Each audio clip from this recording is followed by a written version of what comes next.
this year to make a pitching change for a non-effective reason?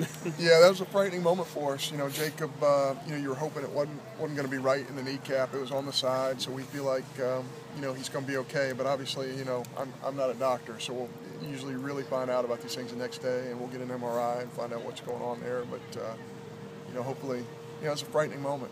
Those things really, really scare you, and that's they happen. But you know what?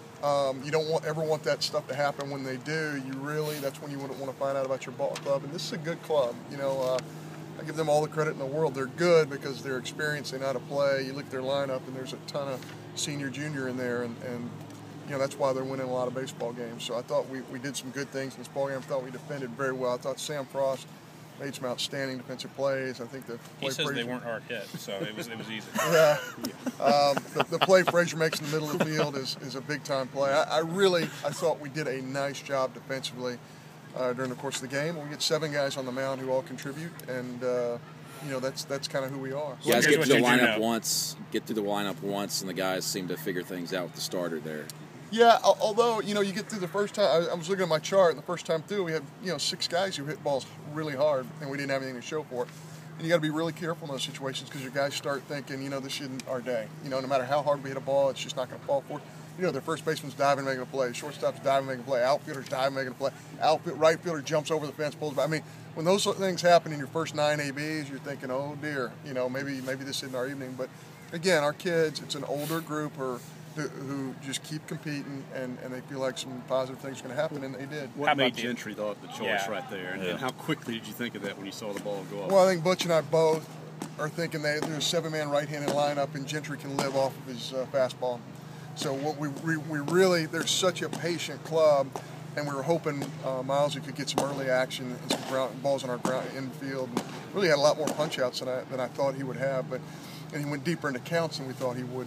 But certainly, his longest outing of the year is 20-something pitches, and he was 63 tonight. So just a great job. It hurts us because probably won't be able to use him the rest of the weekend. But at the same time, it plants that seed in his mind. I can do this. I can be extended. And he's pitching against a veteran lineup. He's a freshman, and these are those moments where you say, I can do these things. Is that a indication? I mean, it's not a fair situation for Miles, but you get him through that. You're able to go to a Will Cox. You're able to get through the ball game now when something like that happens with Jacob. Sure, and it really changes things that we're playing 3 this week instead of 4. Mm-hmm. So that brings Will Cox into focus in a game like this. And I thought he came in and just threw the ball very, very well. So we're really pleased with what he did as well.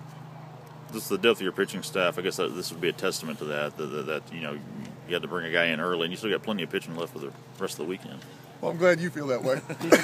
But tomorrow, obviously, Evan, you never feel like you have plenty of anything. But, we like our club and we like our staff. But, Evan, tomorrow, if he can command a breaking ball the way he did last weekend and throw more strikes with his fastball, and we'll have Ross on the other side. It's a big contrast between those two styles and the way they pitch. And, we're very hopeful between those 2 guys we can get deep enough into the game to where we can, use those last 2 or 3 guys. Are you looking for like a look out of Miles when that happens, where you say, okay, you're in? I mean, it seems like he could have. He's a freshman. He could be like, whoa, this is too big a moment. For Matt, that's a great question, and the answer is no.